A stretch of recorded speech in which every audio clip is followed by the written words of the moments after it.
When you set out to gut a 90-year-old kitchen, you have to be prepared for the occasional unforeseen challenge, or as we like to call it, rot.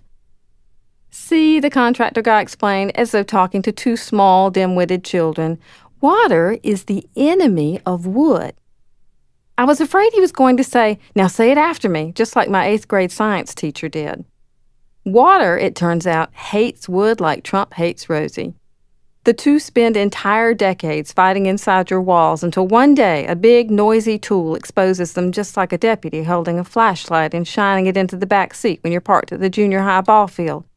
Oh, sorry, where was I? We had a crackerjack team working on our old house. There was Daryl and Damon and Donnie Ray and Dion, the head guy. It's a D thing, try to understand. Each morning the boys would roll up in assorted trucks, fumble for a cigarette or 10, and walk up and down looking at the rear of the house.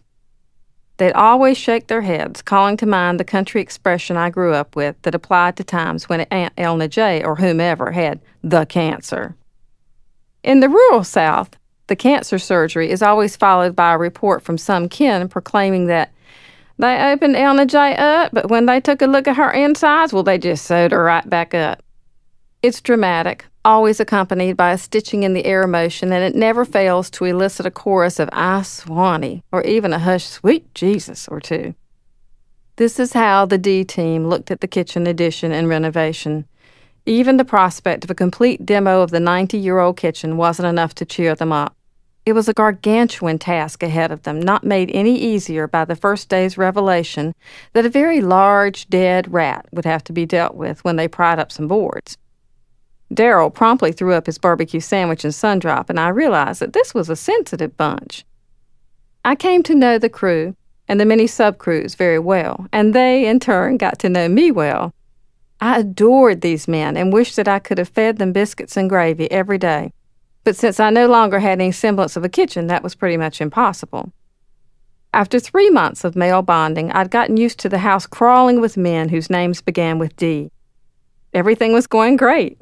That is, until one very unfortunate morning. You see, I thought they'd all gone in their mini trucks to the lumberyard to fetch wood to replace the challenge section of the day. Alone, at last, and happily wandering in robe and slippers from room to room in my suddenly silent house, I let slip an ill wind, so to speak. It is not an exaggeration to say that it was so loud and resonant as to threaten the very newly poured foundation of my kitchen. Rebar, schmebar, something's gonna blow. And then it happened.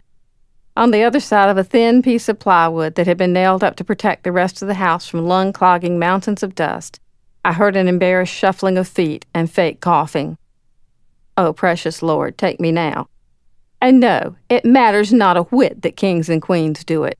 How could I have been so reckless? They always leave at least one man behind in case a new episode of rot breaks out. I realize that this confession may startle those of you who assume that a Southern flower such as myself would be incapable of committing such a vile act, but I can only be perfectly truthful with y'all and say that there is a first time for everything. I've known many men over the years who claim never to have heard their wives expel anything noisy from their bodies other than perhaps an excited and grateful squeal during lovemaking. But these men have no idea what happens when they finally clear out and these women can at last behave as nature intended. People, we are human. As I stood, frozen in horror and shame, I was filled with regret for the previous night's dinner. For just as water and wood are a really bad combination, so are a fish sandwich and cheddar pepper poppers from Sonic. I couldn't be sure, but I thought the D team was looking at me differently over the next few weeks. A few of them began to loudly burp as though to make me feel more comfortable in my own home. Their motives were pure and primal, I suppose. It's like in the wild when one animal does something to indicate to the other that they can be friends. It would have been inappropriate for us to sniff one another's naughties, so this was the best they could do to let me know that they understood we were all human beings full of hopes and dreams and flatulence.